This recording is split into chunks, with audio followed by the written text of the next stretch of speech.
Hey everyone, my guest today is Theresa Rebeck. Theresa is a prolific and wildly produced playwright. Her work on Broadway includes Bernhardt, Hamlet, Dead Accounts, Seminar, Mauritius, and currently, I Need That. Some of her other notable plays include Dig, Madhouse, Seared, Downstairs, The Scene, The Family of Mann, Spike Heels, Bad Dates, The Understudy, View of the Dome, What We're Up Against, and Omnium Gatherum. Some of her major film and TV credits include Trouble, Smash, the female spy thriller 355, and so many more. She's written at least 3 novels, maybe more. She'll fill me in about that. She is the most produced female playwright in America, maybe the globe. I am so glad to have my dear old friend, Theresa Rebeck, on the podcast and to see you in person almost in person after so long. It's just making my heart so happy. Hello, my friend. Hi, Lana. Hi. It has Hi. been a long time, so I it's know. great to see you. It's so great to see you. We did connect over. I had like a lot of bathroom tile questions at one point. You were very helpful for me and with me in the world of renovating an apartment. But I was thinking today that the first memory I have of meeting you is I was doing Mackinac at Naked Angels, directed by Michael Greif. Your husband, your sweet husband, was our stage manager, and you were our dramaturg at the Okay. time. Is that how you remember it? That's yes. I mean, I didn't really have much to do as a dramaturg. I wasn't 100% sure what I was doing there. But having said that, I was, I was glad to always come in and see everybody. It was a beautiful production. It was really just beautiful. Well, Sophie Treadwell's play was a well-made play that held up, but it was my first production at Naked Angels. It really was, Michael Greif bringing me along from the Berkshire Theatre Festival, where I'd met him originally. And that became that moment of meeting you and Jess. By the way, were you married at that time already, or were you dating in like 1989? I think that was right. That was right before we got married. So it was right on the. I think I was not married when you did it at Naked Angels, and then I was married when you did it. When we did at the when the production was at the Public. So first of all, for me, it was just so cool seeing like a theater couple, and seeing that it could work. And all these years later, it's still working, and children and fame have lavished themselves on you. And so there are so many things I could talk to you about, but the reason we are here today specifically is because the good people who are producing I Need That, the Roundabout Theater Company, and others, and I talked about having you on to talk about this play. And I'm sure our conversation will include other things as well, but I'd love to start with it because I just saw it. It's fresh in my mind. And so I wonder if you could just take us through how it is that Danny DeVito and his daughter Lucy DeVito and Ray Anthony Thomas, who I've loved since I saw him do something at the Atlantic Theater Company many moons ago, all are on stage together in this beautifully made play. Well, it actually began. I called Moritz von Stulpnagel, who is a director who I work with a lot.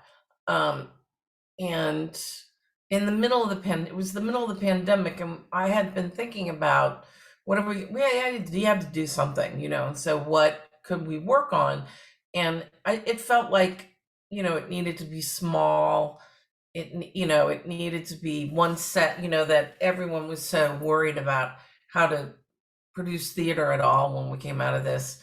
So we were talking about those things, and I had been thinking about hoarders, not hoarders so much as clutter. You should see my desk. I have so much stuff and just little things.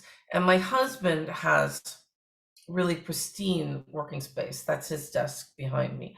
And and we're all constantly feeling like we have to throw things away. There's too much stuff here. It's an ongoing feeling of concern. And so I had been, and at the same time, my parents had been and still are, they're very frail, and there's a lot of things they have to give up as their lives become smaller.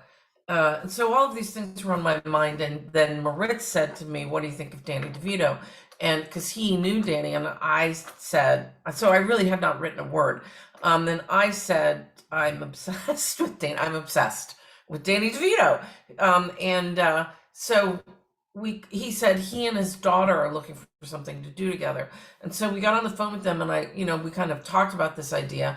And then I wrote a draft, and Danny has so many, and he is a font of information about absolutely everything. And so it was fun listening to him and learning from him about things that he was sort of obsessed with, and all the ideas kind of came together. And then I went off and wrote a draft, and we talked about it, and then I wrote another draft, and then we did a reading to each other. It was sort of like that.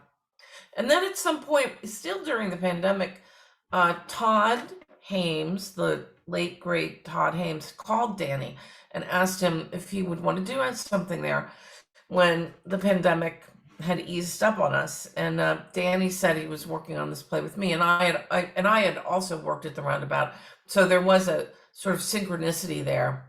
And we read it to Todd, and he said, "Absolutely, I want to do it." And that it was very. And then we did it. There was one point during, just like a couple of weeks ago, when Lucy looked at me and said, "I can't believe the plan, we keep going, the plan worked." There was this kind of amazement that the plan has been working, and now it continues to work. It's lovely. Rare, very rare. And it's great. It is so fun. It's so satisfying. It's moving. Everybody's good. Right. You never know. And then Ray, we found Ray. We were like, somebody said, "Well, maybe Moritz did that." And then it was like, once Ray showed up, we all went, "It has to be Ray from now on." It has to be Ray. It really should be always Ray. Yeah. I would imagine, we all get inspired by people and ideas, but how often, or like, as you're writing, like, wouldn't it be amazing if Alan Rickman did this, or Janet McTeer? We have fantasies, but how often have you written a play for a specific voice while you're writing it? The other time I did it one other time when I wrote Bad Dates for Julie White. I could never have done it without her. And it was her, Yeah. Lee and I had we had done so many shows together. It was easy to think about doing that. And this, of course, because Danny's voice is so strong.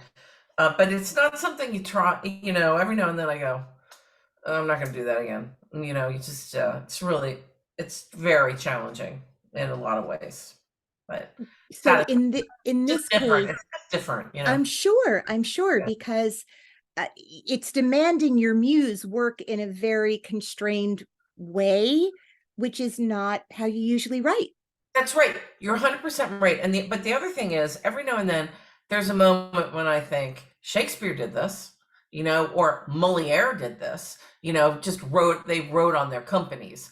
And that makes me feel like it's a mighty task. It's something that we don't do as much, but the greats were doing it, so you want to give it a go. Obviously, You are in good company with those two, among others, Moliere and Shakespeare and Rebeck. I think that is a very fair roster.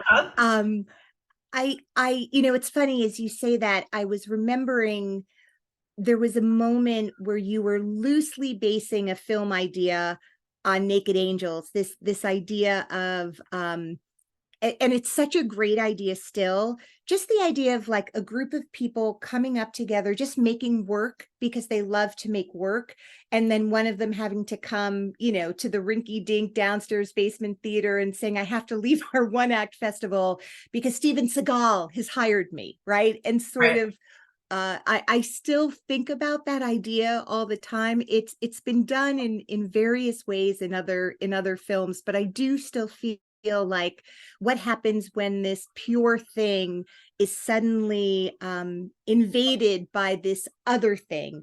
And now as a grown-up, we're like, of course, sometimes we do plays that we're hired to write for specific people, even if we love them, versus just, no, I'm only writing whatever I feel like writing on any given day. Part of that is just like growing up and being a person with responsibilities and bills and real life.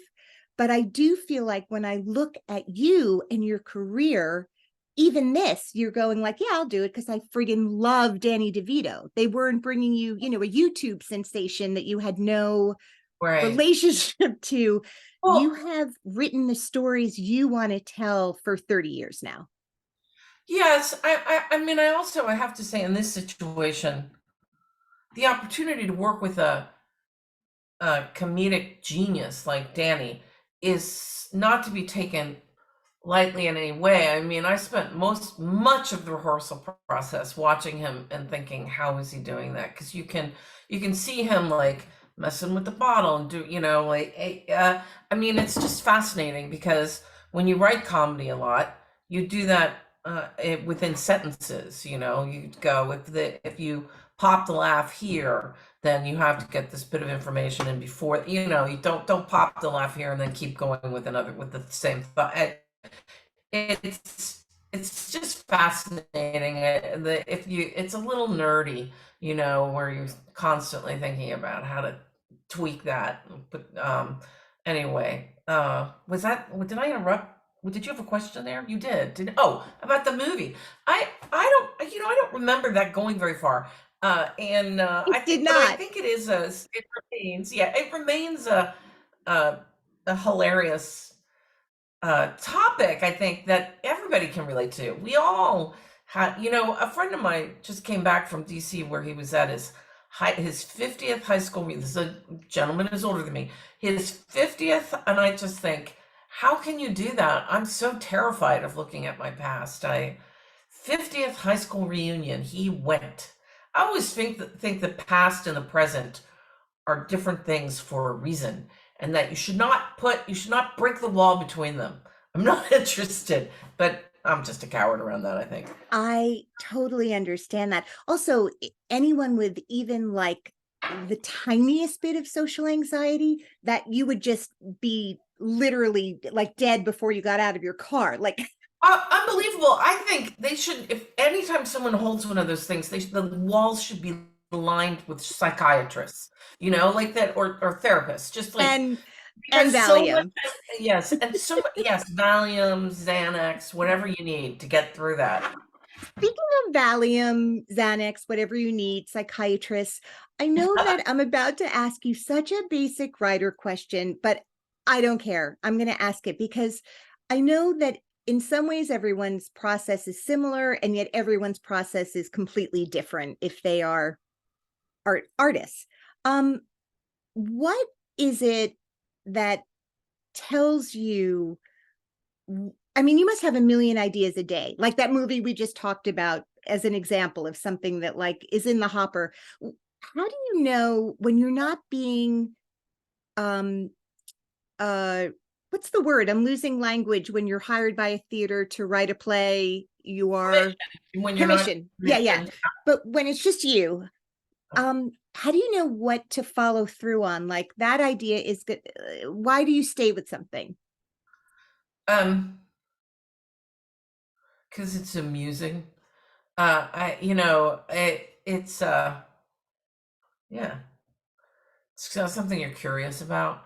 And then at some point, it really does turn into six characters in search of an author, where you go, well, you've got to finish it, because otherwise they're just out there unfinished. They have a very powerful reality to some part of me, my characters. And so then I finish it, and then I'm like, will someone come read this to me? Because I want to know if it's very, and then my friends come and read it to me, and then we have some wine, and then at some point I'll send it to my agent, and then she'll get, it just meanders around. Trust me, no one's out there waiting for a whole bunch of new plays. But Right. they should be. They Right. should be. Well, you have written for film and television too, it in between, and novels. Um, you have said in other interviews, your characters talk to you, and that's something I hear a lot. But can you explain to me, like, if I had a camera inside your head, what does that mean? Oh, I know the answer to this question. It's like there's a little movie going on in your head. Swear to God, and it's a movie you've never seen, and you just listen to them, and then you keep writing it down, and I mean, and then somehow what I'm writing informs, because as you're writing, as I'm writing, um, I shape it somewhat, but it usually doesn't go very far unless they actually start talking to each other. And when I'm really in trouble, I say to Jess, I don't know what's going on. They won't talk to each other. And he just looks at me like, well, you could go, because it's a bad sign. If they don't talk to each other, then something's probably wrong in the setup. That part was my job. Uh, yeah, that's kind of how it works. And you know who else this happened to? Dickens. Charles Dickens used to talk about them. Can you imagine having that many people wander around in your head? No, I cannot. I mean, I know also, I remember you were like an expert in Victorian novels. Like you love literature so deeply and know so much about literature. So that alone must just open you up to so many different worlds and styles, and not beholden to one type. Yes, that's true. It has really. I think a lot about what other people did, and there's a couple places and a few places where I go, well, I'm just going to try this thing that Moliere did. Moliere, like in one play, Moliere did this thing where pretty often where two people are talking to each other in front of a third person, and they're actually communicating what they want to communicate to each other without cluing in the third person in any way. Really, the third person has no idea what they're actually talking about.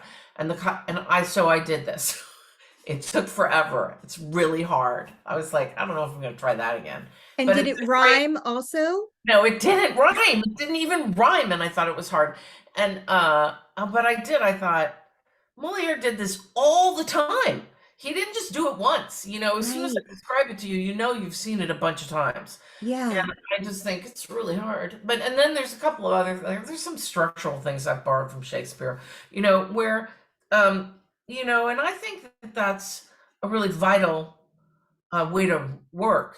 That we borrow from each other, we lean on each other, we're in conversation. We're just in conversation with everybody who came before us. So the more you read, the more conversations you can have, I think, is one way to think about it. But now that, you've done the thing that some writers don't like to do, and then many writers do want, but nobody lets them, which is direct your own plays. Now that you have done that and been allowed to be in the room the whole time, I always find it so painful when the writer's there at the first read through, and then the writer has to go away, and then they come back. As an empath, I'm just like, I mean, That's maybe, crazy. I know. That's actually why I started directing, because I was like, it is crazy that I live with these people for years, usually, yeah. and doing a rewrite, going in, casting a reading, nobody gets paid anything, and then after all that work, we wind up in a rehearsal room, and I'm expected either to go away or sit there nicely until someone asks me a question. That just doesn't make any sense to me. And also, I have found that actors often are very supportive of the idea. Maybe they're just being nice to me, but they really like working directly with a playwright slash director, because the conversation becomes sort of nuanced, but like you don't go down as many false alleyways, or you could, I don't know. I just think it's more efficient, and everyone can get to work. It's intense. I will say that it's pretty intense, but Where do you think that tradition started? I don't know. Moliere did what I'm doing. Shakespeare did what I'm doing. And I don't know. I think there was there was a moment because it used to be that I think it happened around the 19th century, end of the 19th century. Um, I don't know. But there was one point, not several years ago when I started doing this, and I had, as I said, I had these amazing mentors who really had their hands at my back. Like Greg Boyd at the Alley before that whole thing blew up. He's a complicated guy, and it was amazing that he said to me, "You should be directing. I want you to do All My Sons with my company." That was an incredible moment. Those are great actors there. And then Sandy Robbins at the Rep Company in Delaware, which is also a beautiful company of actors. He had me direct several things. And then Dina Janis up at Dorset started having me direct several things. And then I had the opportunity to work with the great Mark Pleasant, the producer for the Working Theater, and direct Rob Ackerman's crazy play about dropping gumballs on Luke Wilson. And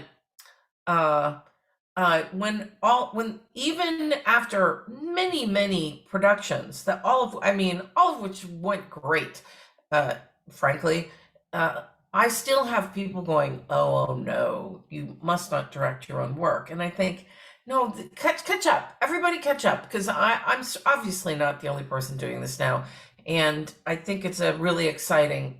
I think it's exciting when people do it, not just me, anybody. And Yeah. there are a lot of very celebrated international writer slash directors who it's mystifying to me, like where, somebody said to me, "Well, that's an auteur." And I'm like, okay, I don't know what you would call this. But it's curious that the prejudice is still hanging out there, and it's unclear when it started, but that it's not the timeless truth that people make it out to be. When do you feel like, when you look back, I think everyone goes, I mean, maybe it's a series of lucky breaks, but when I read really like a thumbnail sketch of your resume, Um, and sort of all, I could have read just as many television shows and films. Films has been a place where you really are taking full ownership. You're writing and directing and working with people like Anjelica Huston, who were yeah, more than happy to be with a writer director yeah. of the same project. When do you feel like I can really pinpoint Michael Greif hiring me to do Mackinac at Naked Angels was huge for me in terms of my whole community. Okay, but Um, wait, I have to ask a question. Aren't you a yeah. naked angel? Weren't you? Yes, but I wasn't Okay. until that play. So Oh, Naked Angels started, historically there's a bunch of people who came together, but many of them had gone to NYU together, oh, believe me, I was as on. you know. Yeah, yeah. Yes. But I came in because I had done Cloud Nine at the non-union theater of the Berkshire Theatre Festival that summer. Michael Greif and RJ Cutler, who has gone on to do great things in the documentary and TV world, were the directors. And Michael and I became fast friends, and he was coming back to New York to do a play at the Equity Library Theater that Jody Markell had asked him to do. ELT closed in between Yeah. our summer and the time of that production. She was a member of Naked Angels. And Yes. so she went to Naked Angels and said, "Can we do it here?" Christine Nielsen originally was cast in my part. Because of the delay in the Oh, timing now, she couldn't do it, which opened up the part for me. And within, a few months, I had really become a part of that family of people, luckily. And now that's, 30 years ago or whatever. So I know because of Michael, my New York theater family was sort of born, and so many jobs came out of that. yeah. When you, so when you look back at your beginning, you just mentioned a handful of incredible artistic directors and directors who believed in you. Yeah. What was your breakthrough? It would have to be Spike Heels, which actually coincidentally Michael directed. And it was being done at Second Stage in that tiny little postage stamp theater. I love that place. Um, and we just ended up with a really dazzling cast, and Kevin Bacon and Tony Goldwyn, and that's where I met Julie White and Sandra Santiago. They were all just great, and it was really, we were kids. You didn't feel like that then, but it was got a lot of attention. The critics snarled because it was a comedy about sexual harassment. And then like they were like, I don't know, it was my first encounter with the feminist blowback, like she's a feminist, and I thought, and what, and that was a long time ago. That was like 92. And then 4 months later, Frank Rich wrote a review of Oleana that said, the David Mamet play, that said, finally someone's written a play about sexual harassment. And I thought that was my first experience with, yeah, somebody already wrote a play about sexual, and it was a woman, and it was 4 months ago. What are you talking about? But that goes on all the time. Obviously, we know that now. But even though there was like anxiety, let's just call it anxiety around that production, it went on, and it's been done all over the world, and it's, the generations of actors are still doing scenes from it. So, I had no idea what that would end up meaning, because it felt like it was like this crazy ride into celebrity with these shiny actors and stuff, and then just to crash and burn around. The critics just didn't get it. They just didn't get it. But then the ride kept going, and you don't know, you put things out there, you don't know what's going to happen. Can we talk about the really hard part of being a person who puts themselves out there, which is getting reviewed? So you have been doing this a really long time. You've had glorious reviews. You've had reviews that you've just described. This one, like, what? Right? Yeah. Right. At this point, do you care? Do you still have feeling? Do you get, I need that just opened. And so there was a New York Times review. I don't know if you read them or not. We're not going to talk about it. And I don't. No, I'm not saying I read it. I'm saying, do you, I've really been able to say I don't read them and actually not read them, which took a long time for me. It did take a long time. It takes a long time. Yes. But how do you handle the feelings around that? I do a couple of things. Sometimes I leave town, like with Dig, I was really scared. So I went out and stayed a couple of days with a friend of mine on Long Island, and we kind of relaxed into, like, you just are continuing with your life and stuff. And then it's a lot of information coming at you very quickly on the when the play is finished. Like when you're working in film or TV or fiction, there's all sorts of mitigating factors. Like, and when you write a novel, it doesn't get reviewed till like 18 months after you've written it, because it has this long editorial process it has to go through. And in television and film, there's a long process, and you have so many co-conspirators, you have so many collaborators. You're not in it alone. In the theater, it's sort of like right when you open, and and it seems very immediate. And also, I don't, it's theater is something that obviously is meant to be shared with large numbers of people, and so to reduce the judgment on it, on a whole event like that, to one or two very few people, that's unwise. It seems to me it's just not a good model. And I think that we're moving into other models, but for so many years, I think that a lot of anxiety clustered around that one review in the New York Times. And then the entire community was kind of in this sickness around it, not just, and that actually over time became my actual issue, is that I'm like, I can take care of myself, but I cannot take care of everyone else's anxiety. Like the entire community gets anxious and wants to talk about how crazy it seems. And then you've got actors and I don't, and even just people who love the theater and saw the show and loved it and don't understand, like, why do they write about it like that? You know, asking, for me, that's what became the real problem and still is a problem. That's why I went, no, no, no, because I just can't talk about it. And I don't mean you.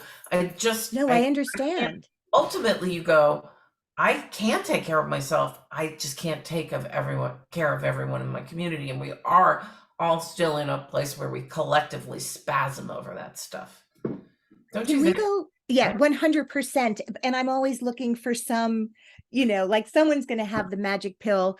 And sadly, it's just a model that still It's exists for some very strange reason. But I will say this, as a parent, as a human, I have so many issues with social media. But when I look at sort of social media for good, the yeah, idea of word of mouth, which if you can combat some assholes, really like diminishing view of something, and just let like the people's megaphone right. reach the masses, that makes me so happy because more than ever, I feel like, yeah, everyone agrees with me. It was fantastic. And I don't know what happened to that guy on that day or who in the play reminded him of his mother, like all those extenuating circumstances. I do feel like it's been really remarkable. I'm terrible at all of those platforms, but I do see it as like a great equalizer in that way that people can share how much they love something and really combat an old guard, old school boys club idea of Right. who is chosen and who is not chosen. I just want to go back. I know how busy you are, and I want to be really mindful of your time. But I do want to ask you, because you are just so incredibly prolific and so brilliant and so generous as an artist and a human being. When you go back, like, just tell me, how did you fall in love with reading, with theater, that it has sustained you? Something about it has really sustained you with all the hardships around a career, any career, all this time. Like, it still feeds you in some really powerful way. That's that's accurate. Uh, and it's I finally have to say I think the highs are bigger than the lows. Like, I'm a Tony voter, and so I go see a lot of theater. And some seasons you just there's just nothing that pulls me in, or that that I get. Sometimes I feel like I just don't get this, and then it's terrible. And then like this year there were several things that I just thought were splendid. You know what I Mm. mean? Just like, my God, that feeling of, wasn't that great? And I love that a lot. I feel, and I really feel that the that arts build a stronger soul, and that it's like they console you, or make you laugh. I wish more people were into the arts than are into football. I think that's something that makes me look at our culture and say, something's off here. um Well, that would just take Taylor Swift doing one play. Taylor Swift, she's so great. But, I look at her and I think, I don't know how she's doing it. I keep watching it thinking, how is she doing that? And I love how she's created community. I mean, I think that for me is really what the arts do, and what I think we all need to do is connect, create community, yeah. and that is what holds us on the earth. And accessibility, Yeah. right? Like, how Yes, do you create yes. accessibility? Did you have that growing up? Is that where you found the, how did you find the theater? Um, Student matinees at Cincinnati Playhouse in the Park. You got to, for $5 and a permission slip, they put you on a bus and took you down there to Cincinnati, and that's where I started. I mean, I think the first play I saw was, Tartuffe. Or yeah, I mean, really, they were doing great stuff. That was when the great Michael Mayer, not Michael Mayer, whatever. Cut this part out.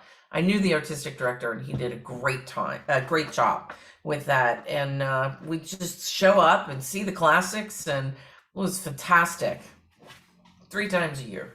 And was that part of the fabric of your household where you grew up? No, oh no, no, no. I mean, ultimately, I have 5 brothers and sisters, and some of us were acting in theater, as we made it through high school. But I was the one who did it more than anybody else, and I don't know. But they all certainly all thought I was bananas when I said I was going to be a playwright. There was no container for that, and it was really seen as pure madness. And I'm not saying I'm wrong. Right. When I say to you, like, on a list for the Pulitzer, the most produced female playwright on Broadway in America, sort of one of the people that anyone coming up in the arts wants to be like, emulate.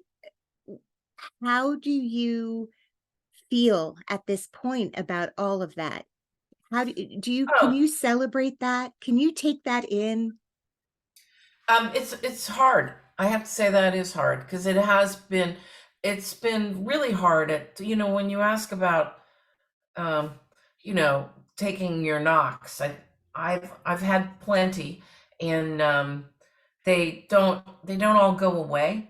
Like there are in some ways I'm like Frodo Baggins. I have a wound in my shoulder. It's just never going to go anywhere, and I regret that. But it's part of life, I think. But because of the wound in my shoulder, I often think maybe I should have been a doctor. Like my other dream was to be a doctor without borders, and just so there is a kind of feeling of I wish, because you think about your life at different stages. So I'm thinking about would I tell my younger self to go to med school because this other path was out there. I still think about that because sometimes I wonder but people love the theater, but it's like you go, it's joyful, it's entertainment, we need it. But every now and then I worry that maybe I should have done something a little more practical. I'm going to be so corny, but art really does heal. And I really feel like to have someone writing as much as you write, with the empathy, humor, curiosity, and deep, deep intellectual prowess that you have, that your brain is being used and reused and recycled and redirected in every possible area of the human experience. And then we get to go into a theater, and they generally turn the house lights out on us and keep the lights up really bright on the stage. Yet we are all in community at that moment, having a shared experience that moves us and makes us think and sends us back into the world trying to do better. I think you have served us, you have served your community, you have served your readers, your watchers, your listeners. The fact that you also get to do this for the screen, which reaches so many more people still in the world with your ideas, always with really powerful women at the center, always with underdogs getting their way, always without judgment, no matter what kind of behavior may be present in your characters. There's always the understanding of what makes them human.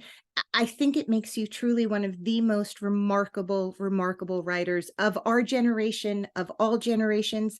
When I read all those plays, I thought, I've seen almost all of these. Like I have been that's inside me, after all this time. I carry you with me. So thank you for all of that. Thank you, Alana. Thank you. You're welcome. Here's to the future. Congratulations on I Need That. Everybody go see it for as long as it's on Broadway, and then it'll be at a theater near you, I am sure. And Theresa, thank you. I have to ask you one question before I let you go, because it's called Little Known Facts. You've shared a lot already. Do you have a little known fact about you that you can share? I have an arrowhead collection. Does that count? I have a really big Done. arrowhead. I love them. I'm a sucker for they're real. They're real artifacts. I have a I really mean, good. are you on eBay looking for them? Or are you I going haven't tried that hardcore yet. digging? I generally, I had some from my childhood when Oh, wow. we used to go visit my dad's, the farm he grew up on, in upstate Ohio. And while they were talking in the kitchen, we'd go down the hill and look for arrowheads. And so I have some from then. And I had my husband's parents also grew up on farms in the Midwest, old farms, and so they have some. I got some from his mom. I was like, "Get your mom to give me some arrowheads," and then there was one year when I was in Indiana at the New Harmony project, and I went into one of those really dusty old antique stores, and some local guy was selling his arrowhead collection from his farm. So they're mostly Midwestern, but they bring me such pleasure. They're from a different time, So in they're the like world. talisman for you. And okay, Yeah, well, and if you why just settle for one if you could have 20? Yeah, I right. hope you'll invite me over to see your arrowhead Arrowhead. collection. I'd really like to see them. All right. If you will please give your husband all of my love. He taught me what it means to be a stage manager and what a good stage manager is, and how that sets the tone for the room in more ways than the director when you really think about it. And he was just a prince among men. That entire production, and just remains someone in my memory as just being just an angel person. So I'll tell him. I will tell him. tell him that. And I He's can't. done. All right. I'll see you soon. Thank you. Thank you for Yeah, being thank on the you for show. everything. Of Really. Thanks. course. All right. Bye. Bye. Bye.